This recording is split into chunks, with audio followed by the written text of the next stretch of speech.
Good morning all of you. This is our second lecture of catalysis.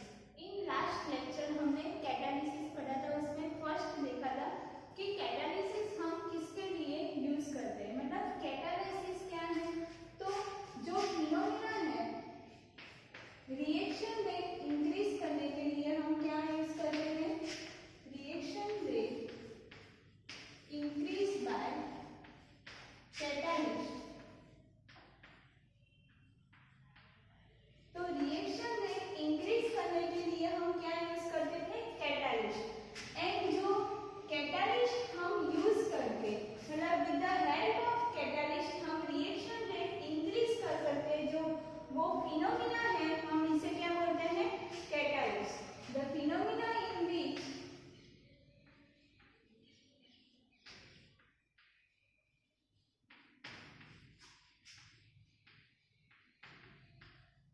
reaction rate increases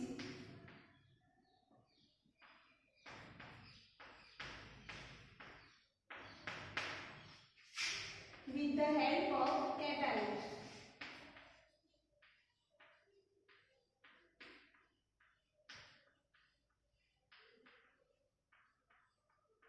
इसे क्या बोलते हैं, catalysis. इतना clear हुआ कि कैटालिस्ट एंड कैटालाइसिस में क्या डिफरेंस है। तो हमने देखा था कि जो कैटालिस्ट होते हैं उसके दो डिफरेंट पार्ट होते हैं, मतलब टू टाइप्स ऑफ कैटालिस्ट होते हैं। इसमें क्या होता है, फर्स्ट है होमोजेनियस कैटालाइसिस,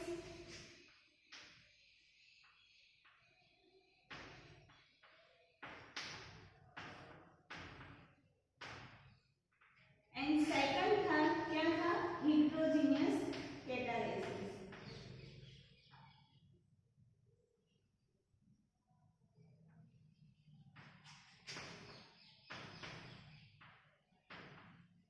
तो homogeneous catalysis and heterogeneous catalysis में मेनली जो डिफरेंस है उसमें क्या है, जो ये डिवाइड हुआ है दो पार्ट में, वो किसके बेसिस पे डिवाइड हुआ है, बेसिस ऑन अ फेज। मतलब उसके जो फेस है वो सेम होंगे तो क्या होंगे, homogeneous catalyst, and face different होंगे तो क्या होंगे, हेटेरोजेनियस कैटालिस्ट। तो आपने देखा था कि होमोजेनियस कैटालिस्ट में क्या होता है, जब हम वाटर में शुगर को डालते हैं तो क्या होता है, शुगर डिसॉल्व हो जाता है। यहाँ पे क्या है, वाटर है एंड शुगर अंदर डालते हैं तो क्या होता है, वो डिसॉल्व हो जाता है। इट मीन्स कि हमें क्या मिलता है, होमोजेनियस मिक्सचर। मतलब हम शुगर एंड वाटर को सेपरेट नहीं कर सकते आफ्टर रिएक्शन, तो उसे क्या बोलते हैं, homogeneous catalysis. And heterogeneous catalysis में क्या होता है, हेटेरोजेनियस कैटालिसिस में जो क्या होता है, हम वाटर में, ये क्या है, वाटर है एंड अंदर कुछ डालते हैं, मार्बल्स या कुछ डालते हैं, तो क्या होता है, वो दोनों सेपरेट लेयर होते हैं। एक और एग्जांपल है, वाटर लेंगे एंड क्या लेंगे, ऑयल लेंगे। तो ये क्या है, ऑयल एंड ये क्या है, वाटर।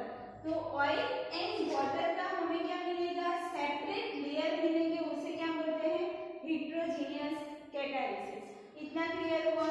नेक्स्ट हमने कैरेक्टरिस्टिक्स ऑफ कैटालिसिस देखे थे। उसमें जो उसका फर्स्ट कैरेक्टरिस्टिक्स क्या था कि जो कैटालिसिस होते हैं वो क्या होते हैं, रेट इंक्रीज करते हैं रिएक्शन में, वो पार्टिसिपेट करते हैं रिएक्शन में, but at the end of reaction क्या होते हैं, वो रीजनरेट हो जाते हैं। इट मींस कि रिएक्शन में वो यूज नहीं होते हैं।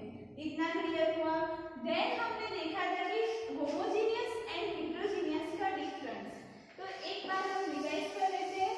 नेक्स्ट हम स्टार्ट करेंगे एंजाइम। तो जो इस कैटालिसिस वो चैप्टर है वो आपका एक लेक्चर में खत्म हो जाएगा। तो अभी क्या करेंगे, difference between homogeneous and heterogeneous.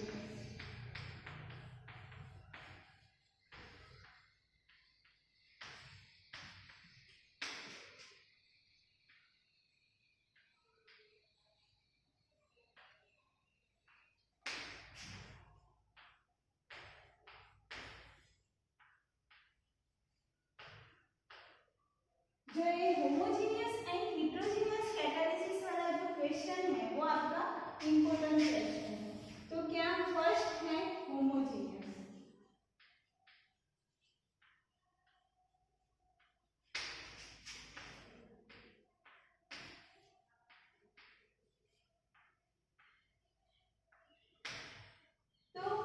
Homogeneous में क्या होता है, होमोजीनियस में जो सबस्ट्रेट है, सबस्ट्रेट एंड कैटालिस्ट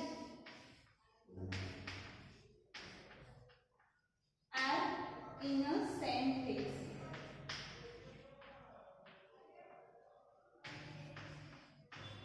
हिट्रोजीनियस में क्या होता है, हिट्रोजीनियस में सबस्ट्रेट एंड कैटालिस्ट क्या होते हैं, डिफरेंट फेज में होते हैं।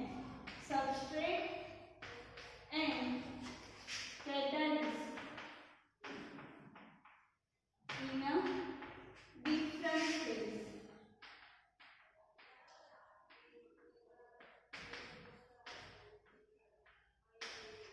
नेक्स्ट क्या होता है, जो होमोजीनियस में जो कैटालिस्ट हम यूज करते हैं वो हम सॉलिड कैटालिस्ट यूज नहीं करते हैं, ऑलवेज गैस और लिक्विड कैटालिस्ट यूज करते हैं।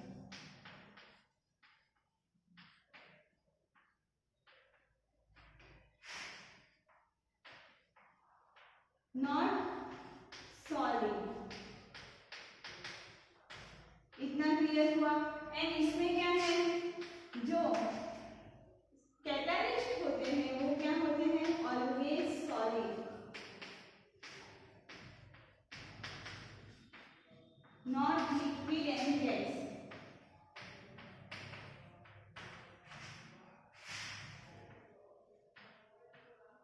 इतना क्लियर हुआ।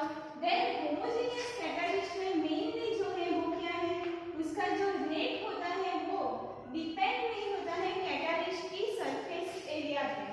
तो रेट नॉट डिपेंड्स ऑन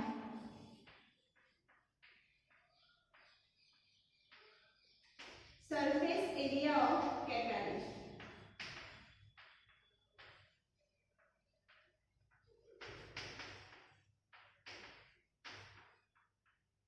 इसमें क्या होता है, जो कैटालिस्ट है वो क्या है, सॉलिड है, तो उसका जो रेट होगा वो किस पे डिपेंड होगा, rate depends on a surface area of catalyst.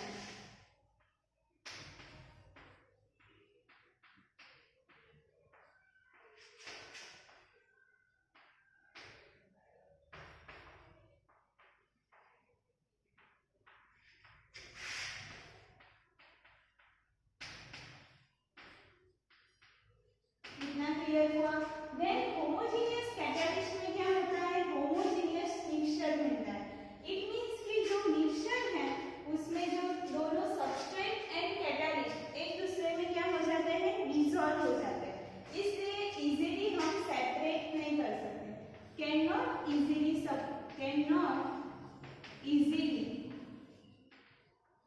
Separated. And heterogeneous में क्या होता है, हिट्रोजीनियस में दोनों जो लेयर होते हैं वो सेपरेट मिलते हैं, इसलिए उसे हम सेपरेट जल्दी से कर सकते हैं। तो हिट्रोजीनियस कैटालिस्ट में जो लेयर मिलता है वो हम सेपरेट कर सकते हैं। तो क्या लिखते हैं, सेपरेटेड इजीली।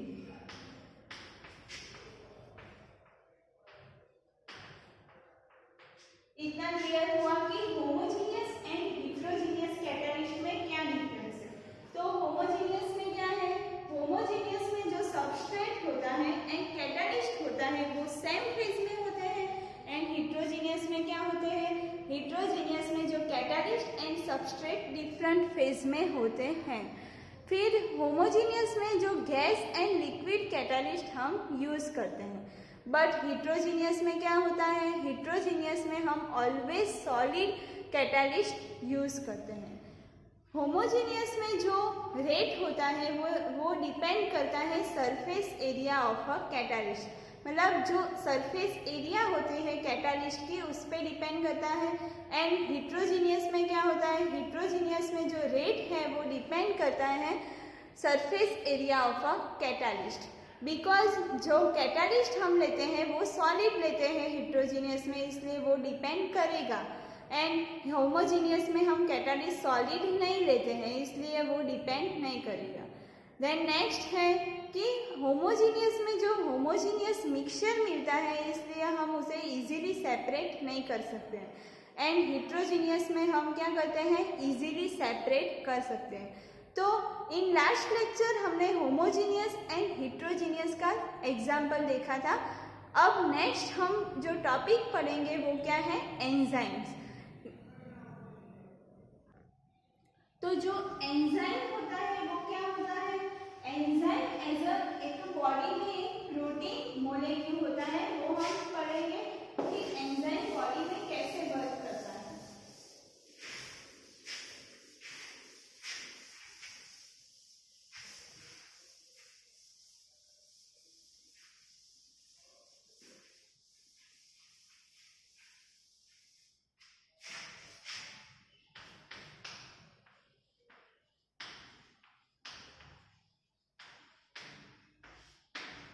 एंजाइम है वो वन काइंड ऑफ क्या है, कैटालिस्ट है, तो उसे क्या बोलते हैं, बायोलॉजिकल कैटालिस्ट।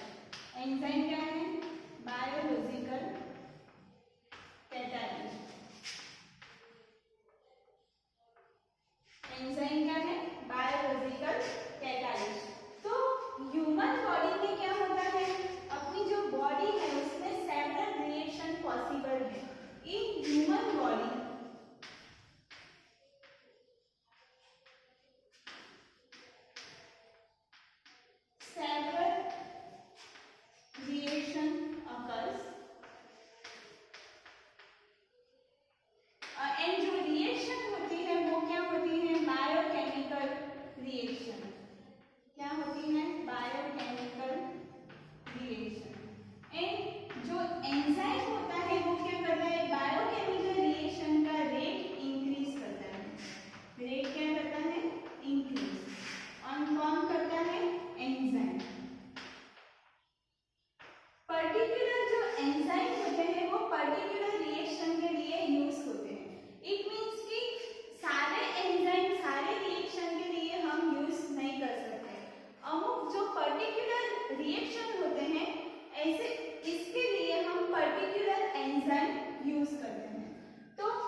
by enzyme।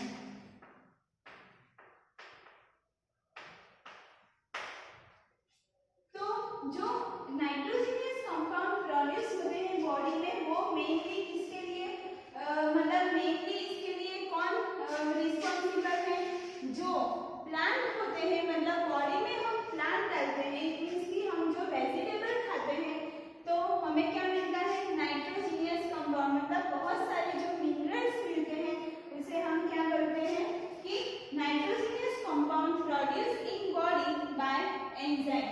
तो इतना क्लियर हुआ कि एंजाइम का रोल मेनली क्या है। तो एंजाइम क्या करते हैं, एंजाइम बायोलॉजिकल कैटालिस्ट है, ह्यूमन बॉडी में होता है। एंड जो एंजाइम होता है वो प्रोटीन मोलेक्यूल है, एंड प्रोटीन मोलेक्यूल का जो मोलर मास होता है वो सबसे ज़्यादा होता है। तो जो एंजाइम है उसका जो मोलर मास होता है, एंजाइम क्या है, enzyme is a protein molecule.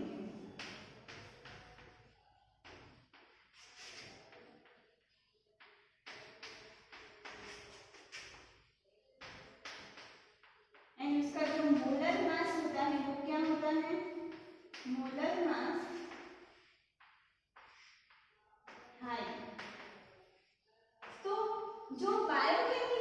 Reaction के लिए जो कैटालिस्ट यूज करते हैं, तो एंजाइम क्या है? एंजाइम आर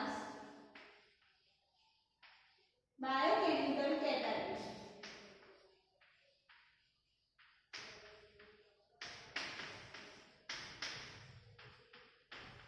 एंड जो फिनोमिना यूज करते हैं उसे क्या बोलते हैं? Biochemical catalysis.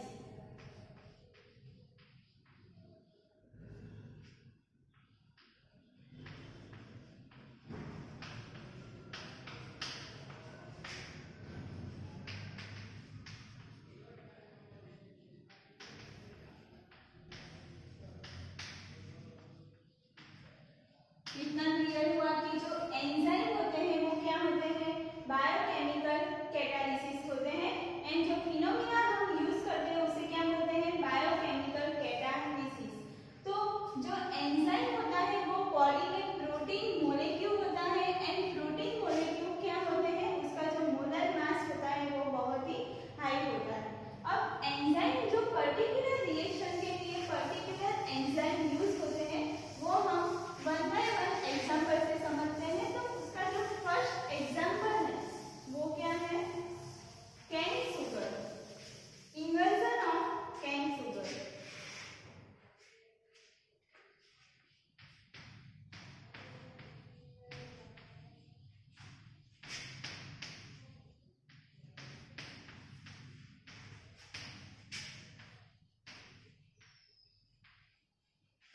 इसका मीनिंग हम देखते हैं कि शुगर का जो मॉलिक्यूलर फॉर्मूला होता है वो क्या होता है? C12H22O11।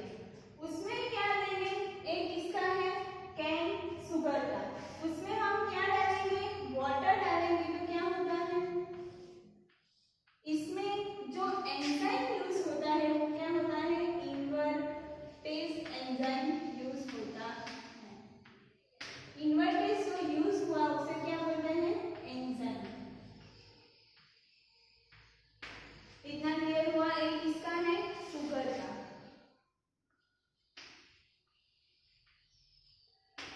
तो शुगर का हम वाटर के साथ रिएक्शन करेंगे तो क्या मिलेगा? C6H12O6 plus C6H12O6। It means कि हमें क्या मिलेगा? Glucose plus fructose.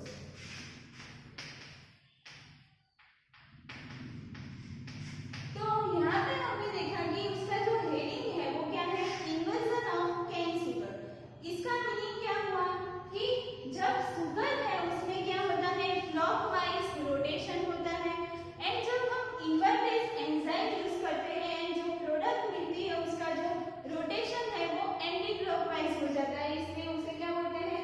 Inversion of cane sugar. Next example है conversion of glucose to ethyl alcohol.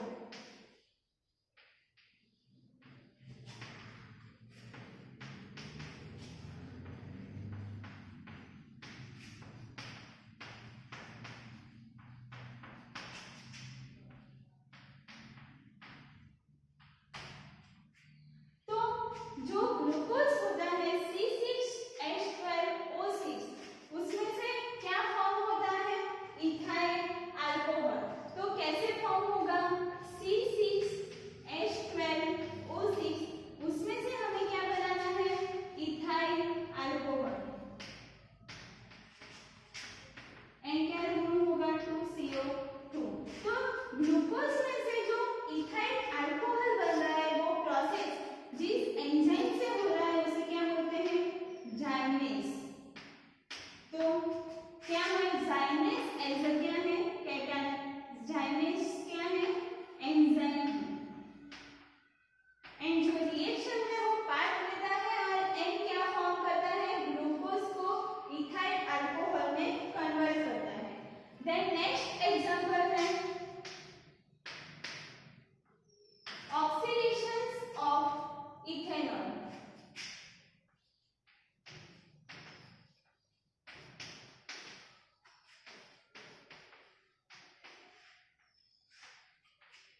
To acetic acid.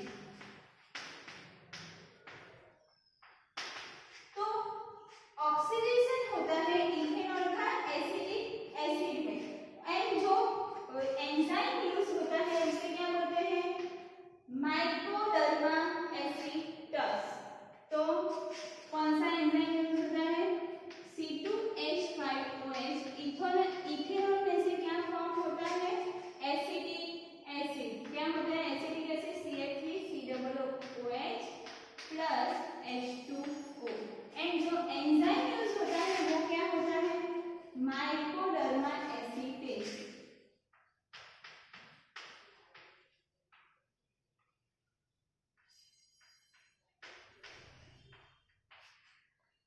एक क्या है अपना एंजाइम, मतलब इथेनॉल का हम ऑक्सीडेशन किससे कर सकते हैं, माइकोडर्मा एसिटस से।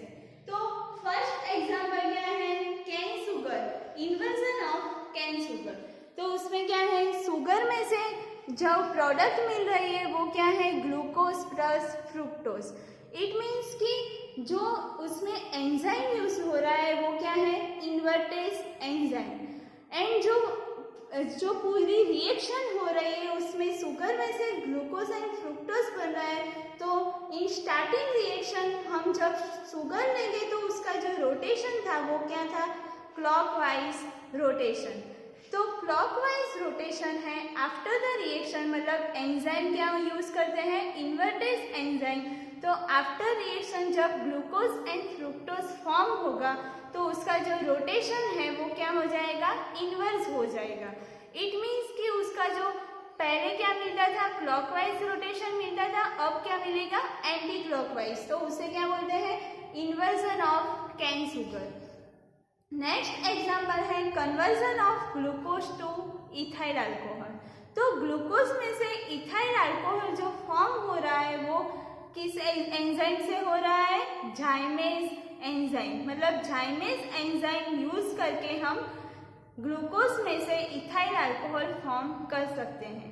देन नेक्स्ट है ऑक्सीडेशन ऑफ इथेनॉल, मतलब इथेनॉल का ऑक्सीडेशन करेंगे हम माइकोडर्मा एसिटस से तो क्या फॉर्म होगा, एसिटिक एसिड प्लस वाटर। इतना क्लियर हुआ। फिर नेक्स्ट एग्जाम्पल हम देखेंगे कि एंजाइम कैसे वर्क करता है।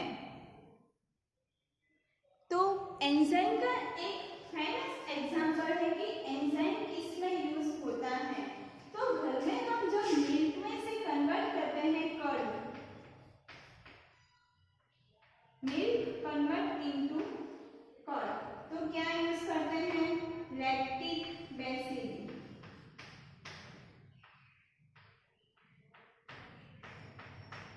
क्या यूज करते हैं, लैक्टिक बेसिली। मतलब मिल्क को कन्वर्ट करने के लिए हम कौन सा एंजाइम यूज करेंगे, लैक्टिक बेसिली एंजाइम यूज करके हम कन्वर्ट कर सकते हैं कर्ड में। मतलब घर में हम मिल्क में से जो दही बनाते हैं उसे हम लैक्टिक बेसिली एंजाइम यूज करके हम बना सकते हैं।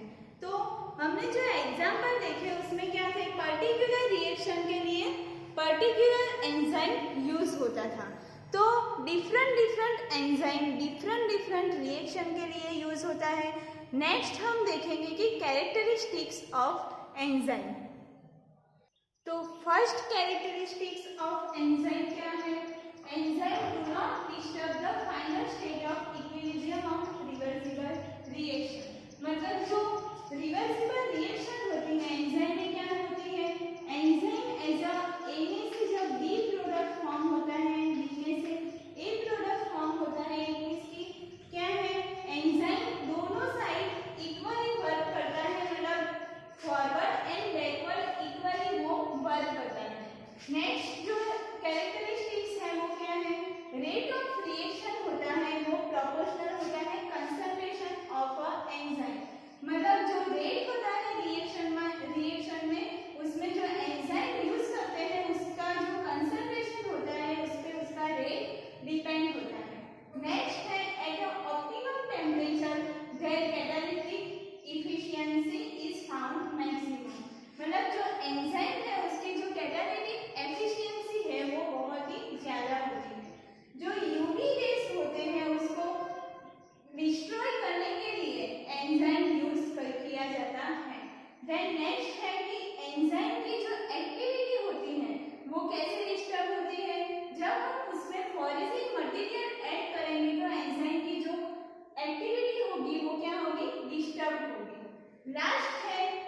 एंजाइम वर्क करता है पर्टिकुलर रेंज होती है उसमें ही एंजाइम वर्क करता है। तो फर्स्ट क्या था कि एंजाइम है वो डिस्टर्ब नहीं होता है, मतलब ए से बी बन रहा है, बी से ई बन रहा है, ए बन रहा है, तो उसमें फॉरवर्ड एंड बैकवर्ड के लिए एंजाइम इक्वली वर्क करता है।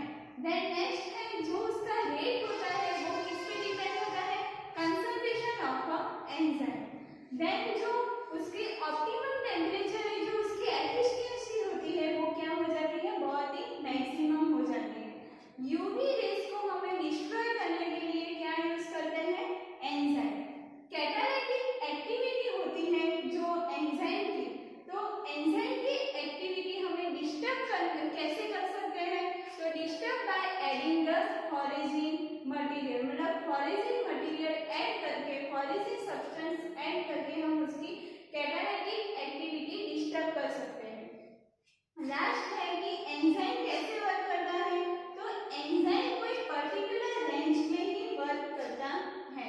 नेक्स्ट हम देखेंगे कि माइकलिस मेंटन इक्वेशन। तो माइकलिस मेंटन इक्वेशन क्या है वो हम देखेंगे।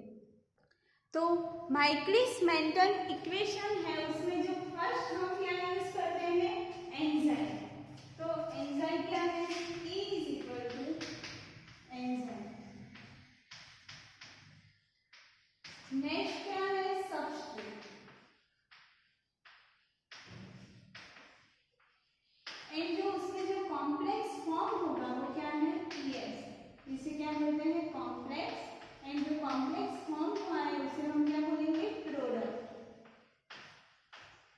तो जो माइकलिस मेंटन इक्वेशन है वो क्या है, लॉक एंड की मैकेनिज्म होती है, मतलब जो पर्टिकुलर की होती है वो पर्टिकुलर लॉक के लिए ही यूज किए जाते हैं। तो इससे ऐसे ही जो माइकलिस मेंटन इक्वेशन में जो पर्टिकुलर एंजाइम होता है वो पर्टिकुलर सबस्ट्रेट पे ही रिएक्ट करता है।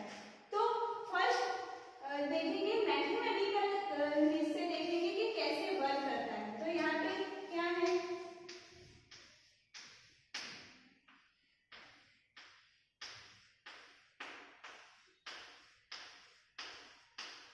इसमें क्या है, enzyme.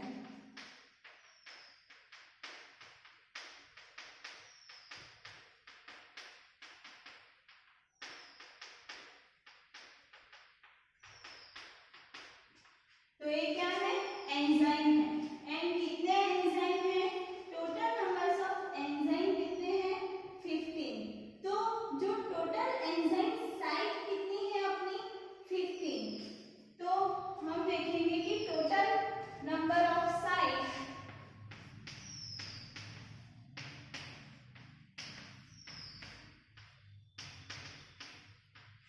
Is equal to occupied plus vacant.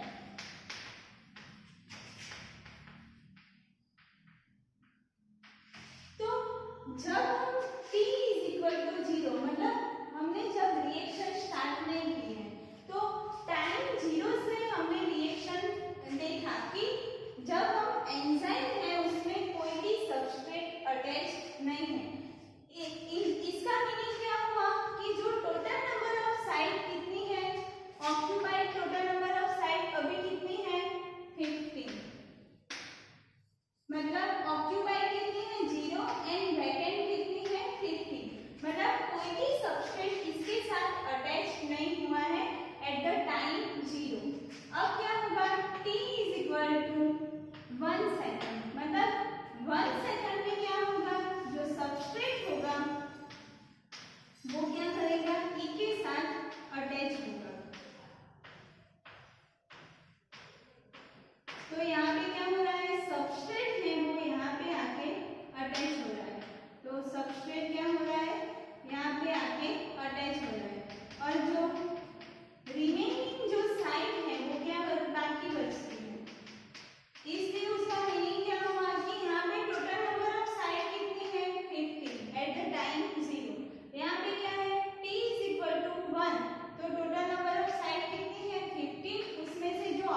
Rate. इतना क्लियर हुआ? तो उसका जो रेट मिलता है वो क्या है? The rate of reaction gamma 0 is equal to K3 E0 H0 Km plus H0। तो आपने देखा था कि H0 क्या है? Initial concentration of a reactant.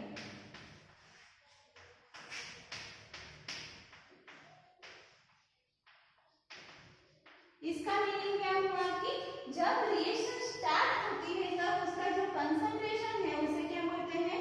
H0। E0 को हम क्या बोलते हैं?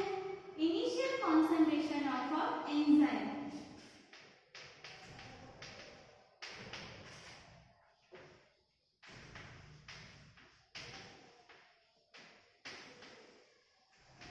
इतना क्लियर हुआ? देन Km क्या है? Michaelis constant. Km क्या है? Michaelis constant.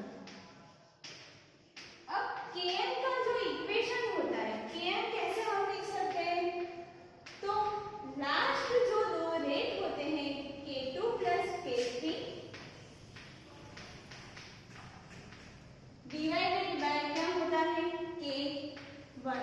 तो यहाँ पे क्या हो रहा है? E प्लस S में से K1 फॉर्म हो रहा है, K1 फॉर्म कर रहा है ES, मतलब फॉर्मेशन हो रहा है। तो जो फॉर्मेशन हो रहा है वो डिवाइडेड में जाएगा और यहाँ पे क्या हो रहा है? डीफॉर्मेशन। एंड यहाँ पे भी क्या हो रहा है? डीफॉर्मेशन। इसलिए K2 plus K3 upon K1। ये क्या है? अपना K1। तो नेक्स्ट हम देखेंगे कि जो रीअरेंज करके हमें जो इक्वेशन मिलता है वो क्या मिलता है। तो जो माइकलिस मेंटन इक्वेशन में जो रीअरेंज करके जो हमें इक्वेशन मिलता है वो आपको क्या याद रखना है? ए वाला इक्वेशन आपको याद रखना है कि when concentration of H0 is equal to large, मतलब H0 का कंसंट्रेशन, सबस्ट्रेट का कंसंट्रेशन लार्ज है तो Km क्या करेंगे? हम नेग्लेक्ट करेंगे। तो वी कैन मैक्सिमम रेट, मतलब हमें क्या मिलेगा? रेट मैक्सिमम मिलेगा। तो ये जो रीअरेंज करके हमें इक्वेशन मिलता है वो क्या है? 1 upon gamma 0 is equal to 1 upon K3 E0 plus Km upon K3 E0 H0। तो आपको जो पूरा डेरिवेशन है वो आपको याद रखना नहीं है। सिंपल ये जो एक इक्वेशन है वो आपको रीअरेंज फॉर्म में याद रखना है। उस पे जो 1 अपन गामा 0 को जो ये इक्वेशन आया उसको हम इसके साथ क्या करते हैं? कंपेयर करते हैं एंड जो ग्राफ प्लॉट करते हैं तो हमें क्या मिलता है? 1 अपन गामा 0 वर्सेस 1 अपन H0 का ग्राफ प्लॉट करेंगे तो हमें क्या मिलेगा? स्ट्रेट लाइन ग्राफ मिलेगा। उसमें जो इंटरसेप्ट है वो क्या है? 1 अपन गामा मैक्सिमम एंड जो स्लोप है वो क्या है? Km upon gamma maximum. इतना क्लियर हुआ कि y is equal to mx plus c के साथ हम कंपेयर करते हैं तो हमें जो ग्राफ मिलता है वो किसके वर्सेस किसका मिलता है? 1 अपन गामा 0 वर्सेस 1 अपन H0। तो जो इंटरसेप्ट मिलता है वो क्या मिलता है? 1 अपन गामा मैक्सिमम एंड जो स्लोप मिलता है वो क्या मिलता है? Km upon gamma maximum. इतना क्लियर हुआ? एंड जो इंटरसेप्ट हमें किसकी वैल्यू देता है? Intercept gives value of maximum rate of reaction. मतलब हम K3 की वैल्यू कैलकुलेट करने के लिए हम एक फॉर्मूला इंटरसेप्ट यूज कर सकते हैं। तो इंटरसेप्ट हमें जो रिएक्शन का मैक्सिमम रेट होता है उसमें जो हम K3 का रेट फाइंड करने के लिए हम क्या यूज करते हैं? इंटरसेप्ट। तो जो आपका जो कैटालिसिस था उसका जो लास्ट टॉपिक था वो आपका कंप्लीट हो गया। देन अब नेक्स्ट जो हमने देखा था कि जो पूरा जो कैटालिसिस है वो हम एक बार शॉर्ट में क्विक रिवीजन कर लेते हैं। उसमें फर्स्ट हमने स्टार्ट किया था कि कैटालिसिस। कैटालिसिस क्या होता है? तो जो रिएक्शन है उसका रेट इंक्रीज करने के लिए हम क्या यूज करते हैं? कैटालिसिस। देन हमने क्या देखा था कि जो कैटालिसिस है उसके जो फेस है उसके हिसाब से उसके दो पार्ट्स करें।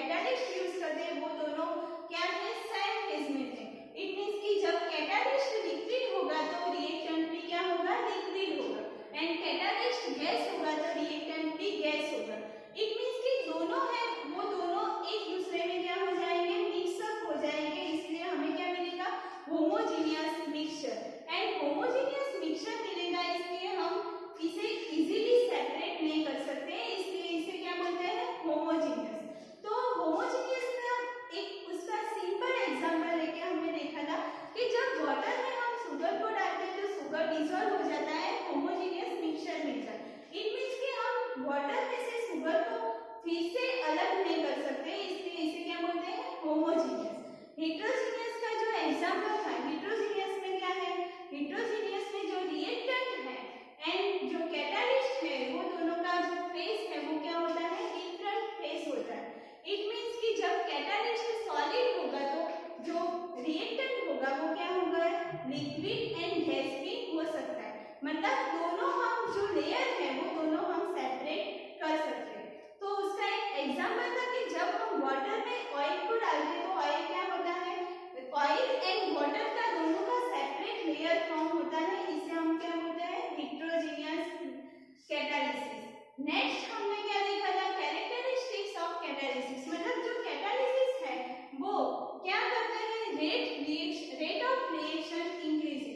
मतलब जो रेट होता है रिएक्शन का उसको इंक्रीज करने के लिए कैटालिसिस यूज करते हैं। जो फिनोमिना हम यूज करते हैं with the help of catalyst, इसे क्या बोलते हैं, कैटालाइसिस। तो एंड हमने देखा था कि जो super fast and super slow reaction होती है उसमें कैटालिसिस यूज नहीं होता है। देन हमने क्या देखा कि एंजाइम, एंजाइम क्या होता है, पर्टिकुलर रिएक्शन के लिए पर्टिकुलर एंजाइम यूज किया जाता है। इट मींस कि एंजाइम में लॉक-इन की मैकेनिज्म होती है, उसमें जो एंजाइम है वो बॉडी में कैसे वर्क करता है, तो एंजाइम है उनको क्या करता है, वो किसी भी जो बॉडी में बायोकेमिकल रिएक्शन होती है उसे क्या करता है, बायोकेमिकल रिएक्शन को फास्ट करता है। एंजाइम प्रोटीन मॉलिक्यूल होता है और उसका जो मोलर मास होता है वो क्या होता है, बहुत ही हाई होता है। देन हमने क्या देखा कि माइकलिस मेंटन इक्वेशन। तो माइकलिस मेंटन इक्वेशन में जो Km है वो क्या है, Km होता है वो फॉरवर्ड जो बैकवर्ड मतलब डिफॉर्मेशन हो रहा है K2 + K3 divided by K1। And जो हम K3 की जो वैल्यू डिफाइन करने के लिए हम क्या यूज करते हैं, माइकलिस मेंटन इक्वेशन। इतना क्लियर हुआ कि जो मॉडरेट रिएक्शन होती है उसके यूज करने के लिए हम क्या यूज करते हैं, कैटालाइसिस। तो जो एंजाइम है वो भी वन काइंड ऑफ कैटालिस्ट है। मतलब वो क्या है, बायोकेमिकल कैटालिस्ट। एंड जो बायोकेमिकल कैटालिस्ट को हम जो यूज करके रेट बॉडी में इंक्रीज करते हैं, जो फिनोमिना है उसे क्या बोलते हैं, बायोकेमिकल एंजाइम्स। इतना क्लियर हुआ। देन हमने क्या देखा था कि इन फर्स्ट लेक्चर हमने स्टार्टिंग में देखा था कि जब हम कोई NaOH मतलब स्ट्रॉन्ग बेस लेंगे एंड स्ट्रॉन्ग एसिड लेंगे तो क्या फॉर्म होता है, NaCl। मतलब कोई सॉल्ट फॉर्म होता है एंड जो ये रिएक्शन होती है वो विदिन अ सेकंड हो जाती है, तो इसे क्या बोलते हैं, सुपर फास्ट रिएक्शन। तो सुपर फास्ट रिएक्शन के लिए हम क्या यूज नहीं करते, सुपर फास्ट रिएक्शन के लिए हम कैटालिस्ट यूज नहीं करते। उसका जो सेकंड एग्जांपल है वो क्या है, AgNO3 + HCl। तो AgNO3 में हम जब HCl डालते हैं तो AgCl के PPTs मिलते हैं एंड जो AgCl के जो PPTs हैं वो क्या मिलते हैं, टेस्ट ट्यूब में बॉटम में जमा हो जाते हैं। इट मींस कि जो प्रोसेस हो रही है वो विदिन अ मिनट हो रही है, तो इसे क्या बोलते हैं कि AgNO3 में से जो AgCl का वाइट PPTs फॉर्म हो रहा है वो बहुत ही जल्दी फॉर्म हो रहा है, इसे क्या बोलते हैं, super fast reaction. And super fast reaction के लिए हम कैटालिस्ट यूज नहीं करते हैं। देन हमने क्या देखा था, जो आयरन होता है, यहाँ पे कोई आयरन का टुकड़ा मतलब आयरन रखा है, आयरन का कोई पार्ट है, उसमें जो रस्टिंग प्रोसेस होती है वो बहुत ही स्लो होती है। तो वो जो बहुत ही स्लो प्रोसेस के लिए हम क्या यूज करते हैं, कैटालिस्ट यूज नहीं कर सकते। तो कैटालिस्ट हम किसके लिए यूज करते हैं, जो मॉडरेट रिएक्शन होती है उसमें कैटालिस्ट यूज किया जाता है। तो हमने देखा था कि जो कांटेक्ट प्रोसेस होती है, कांटेक्ट प्रोसेस किसके लिए यूज करते हैं, कांटेक्ट प्रोसेस H2SO4 के लिए हम यूज करते हैं। मतलब H2SO4 हम कांटेक्ट प्रोसेस से बनाते हैं। तो जो कांटेक्ट प्रोसेस में हम जो कैटालिस्ट यूज करते थे, सॉलिड कैटालिस्ट, वो क्या था, वेनेडियम और V2O5। इतना क्लियर हुआ कि कैटालिसिस में क्या है, कैटालिसिस में मेनली है homogeneous and heterogeneous. Next theory है एंजाइम एंड नेक्स्ट जो आपकी इंपॉर्टेंट थियरी है वो है माइकलिस मेंटन इक्वेशन। यहाँ जो आपका यूनिट 3 का जो बी पार्ट है कैटालिसिस वो आपका कंप्लीट हो गया है।